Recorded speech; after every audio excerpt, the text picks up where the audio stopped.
oitavo ano, tudo bem com vocês? Um beijão da Pro, muitas saudades, tá? E esperando aí alguns enviarem seus trabalhinhos lá, enviarem lá no e-mail que a prof pediu, tá bom? Então, assim, ó, nós vamos iniciar esse capítulo 5 referente ao iluminismo, certo? O que foi esse período? Então, a gente tem que foi um período da história onde as pessoas estavam a fim de adquirir conhecimento, de aprender, de entender, de questionar, né? Os pensamentos estavam diferentes, então as pessoas passaram a questionar as coisas, a razão, a ter dúvida, né? Por quê? Porque antes as pessoas estavam aí vivendo na sua ignorância, no fanatismo religioso, que tudo que era falado era proibido, e a igreja nessa época tinha razão de tudo que ela falava, né? Então, tudo que ela dizia era tido como uma lei de Deus. Claro que nós temos aí Deus como ponto principal de tudo, né? Ele, com a fase iluminista, ele não deixa de ser importante nunca.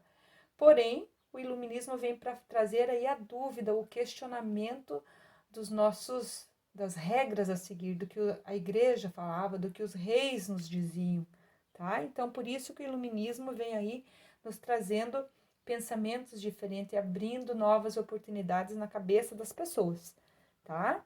Então, nós temos assim, ó, teve início aí no século XVIII e ele foi denominado como século das luzes. Por que século das luzes?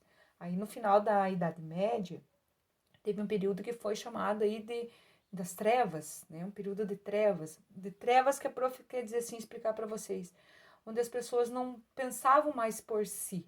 Sempre tinha alguém que comandava os seus pensamentos, diziam que elas tinham que fazer o que era certo, o que era errado. Então, por isso aí uma época de trevas. Agora nós temos aí o século das luzes, né? Não é energia elétrica, hein, gente? Nem tinha, tá bom? Nós temos aí a época dos pensamentos, a época onde as pessoas passaram a se questionar, veio aí a razão. Então eu faço uma pergunta para vocês. Por que a razão foi o aspecto assim mais importante desta fase do iluminismo? A razão, porque os iluministas defendiam isso, né? Que o conhecimento deveria vir do pensamento racional, da experimentação das ideias, das suas iniciativas, das suas dúvidas, porque antes esse tipo de pensamento era um pensamento proibido, como a prof explicou para vocês, a ignorância, o fanatismo religioso, não poderia você se questionar, você ter dúvidas, certo? Então, por isso chamado aí de século das luzes.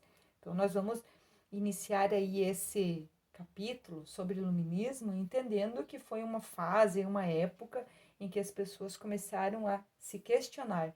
Veio aí os iluministas, né, os filósofos com ideias que questionavam aí a ciência, a filosofia, a literatura, traziam conhecimentos, traziam dúvidas, traziam coisas diferentes para as pessoas estarem aí pensando e se desenvolvendo, tá? Então, assim, ó, com base nisso, nesse início que a prof está explicando para vocês, o que vocês vão fazer lá no caderninho? Vocês vão colocar lá o título, né, iluminismo, e uma definição do que é iluminismo embaixo. Tá? Vocês podem tanto retirar do livro, das coisas que a prof explicou, ou tá pesquisando por aí, certo? Daí vocês vão fazer esse dialogando aqui da página 87 lá no caderno, tá bom? Então, pergunta e resposta. Então, para a gente iniciar este capítulo 5, é isso aí por hoje, tá bom? Então, um beijão para todo mundo.